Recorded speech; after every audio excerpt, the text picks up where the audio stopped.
SSS official interview up to 20,000 pesos. Pwede nyong i-apply. Ano ito? Ating alamin. Magandang araw po sa ating manonood and welcome po dito sa ating channel, Achachas TV at iba pa. Maaari pong narinig nyo na or nakita ang advisory na ito sa mismong SSS page. May SSS Emergency Loan Program po para sa mga qualified members na naapektuhan ng malalakas na habagat rains at tropical storms Maymay at Luis. Maaari pong makahiram ng hanggang 20,000 pesos na may 7% interest per annum at maaaring bayaran sa loob ng itinakdang loan term. Para maging kwalipikado, kailangan pong matugunan ang SSS contributions at loan requirements at may enrolled disbursement account. Sa official advisory po mula mismo sa SSS noong August 13, tinalakay po sa Radyo Pilipinas interview sa SSS ang assistance at response ng SSS para sa mga naapektuhan ng kalamidad. Panoorin po natin ito. Sir Mark, magandang hapon po sa inyo mga taga-subaybay. Sana po ay nasa mabuti tayong lagayan ngayong masama po ang panahon. Opo. Kaugnay nga ito, napatawag ko kami, mukhang meron nung kayong iaalok no, sa ating mga SSS member. Paki-elaborate nyo nga ho ito, mukhang magbubukas ho kayo ng emergency loan program. Ano po ba ito at anong layunin nito? Lilinawin ko lamang, Mark, ang atin pong programa ay ipinapaalala lang natin sa ating mga kababayan na bukas pa rin ang ating emergency loan program na pwede pong applyan ng ating mga miyembro ng SSS. Muli, nangangailangan lamang ng 18 contributions, nangangailangan lamang ng valid Philippine address na nakarehistro sa SSS at makakautang na po ang ating mga kababayan ng halagang 1,000 hanggang 20,000 pesos depende po sa kanilang average monthly salary credit na tinatawag, Sir Mark. So nagpapaalala lang kami na bukas pa ang programa ng SSS sa emergency loan. Sir Carlo, magkano raw ho ang maaaring ma-avail dito sa emergency loan program na ito? Apo, mula 1,000 ang pinakamababa hanggang 20,000 po ang pinakamataas, Sir Mark. Muli, yan po ay nakabatay sa kanilang average monthly salary credit na tinatawag, yes, o yung kanilang contribution sa SSS, Sir Mark. Diyan po nakabase. So kung mataas ang hulog mo sa SSS dahil kayo ay kumikita ng 20,000 kada buwan o mas malaki pa, 20,000 ang maaari niyong mahiram, Sir Mark. At kung sakali man nakapag-loan na, magkano naman daw ho ang interest rate, yung repayment terms nito? Opo, yun po yung isa pang maganda dito sa programa natin. 7% per annum po lamang ang ating interest rate. Tapos, mayroon po tayong 6-month moratorium na tinatawag, Sir Mark, kung saan wala pa pong babayaran na loan amortization sa loob ng 6 na buwan. Mag-uumpisa lamang po sa ika-7 buwan ang pagbayad ng loan amortization. Sana po ay lumuwag-luwag na po ang sitwasyon ng ating miyembro. After 6 months na iraos na niya ang pinaghihirapan ngayon at makakabayad na po siya ng loan amortization on the 7th month po, Sir Mark. Ayun, starting on the 7th. I understand dun sa mga dati na nakapag-a-avail ng emergency loan, alam na nila kung paano ang proseso. Pero para dun sa kapakinabangan ba sa mga ngayon pa lang mag-a-apply, paano daw po ang aplikasyon ng emergency loan para sa mga miyembro, Sir Carlo? Online po yan, Sir Mark, sa aming online platform, ang My SSS online platform. Ang mga miyembro po ng SSS ay hinihikayat namin na mag-create ng online account sa aming My SSS program. So, alam ko limitado ang oras natin, Sir Mark, maaari naman puntahan na ating mga miyembro ang ating social media accounts. My SSS PH po ang handle. At hanapin po kung paano gumawa ng online account sa SSS.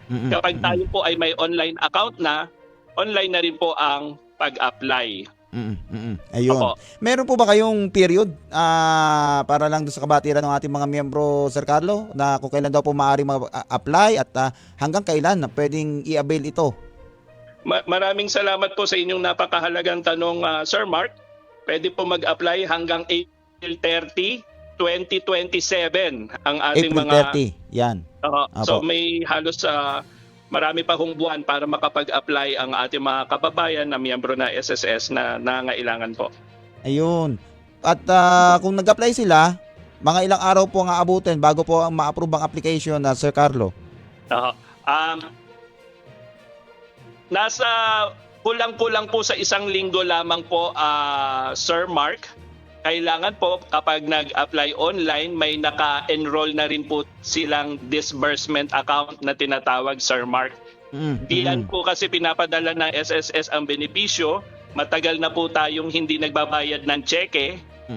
Diretso na po through electronic fund transfer ang benepisyo ng SSS sa mga miyembro. Kaya I see. mahalaga din na may disbursement account na naka-enroll ang mga miyembro. Karaniwan po ay bank account po yan, ngunit tinatanggap din po namin ang ilang electronic wallet accounts. Ayun. So kung may existing bank account ka na, pwede mo doon ideklara para doon ibabagsak yung loan, tama po? Tumpak po, Sir Mark, kailangan lamang po niyang i-enroll sa SSS ang kanyang disbursement account, Sir Mark. Ayun. Pero pakilinaw niyo lang, Sir Carlo. Yung meron bang mga card na pinalalabas ang SSS na kung saan pwedeng parang dual purpose ID and card na rin? May ganun ho ba? Tama po kayo, Sir Mark. May SSS card program po yan ng SSS in partnership po with participating financial institutions. May ilang bangko po na mga partner na po natin dito, RCBC, Asia United Bank, at marami pa pong mga napila.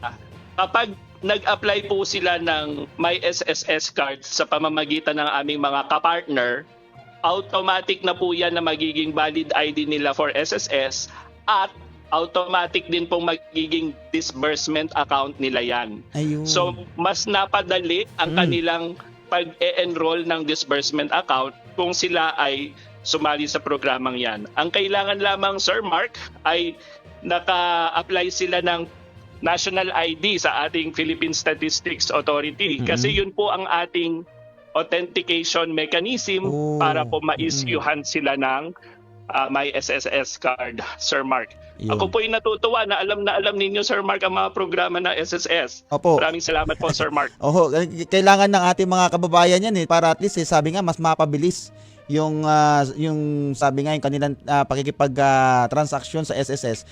Way of ease of doing business, di ho ba? Yan ang direktiba naman ng ating Pangulo. Ano po. And opo, Sir Carlo, baka may mga mensahe pa kayo paalala sa ating mga kababayan nasa inyo po pagkakataon.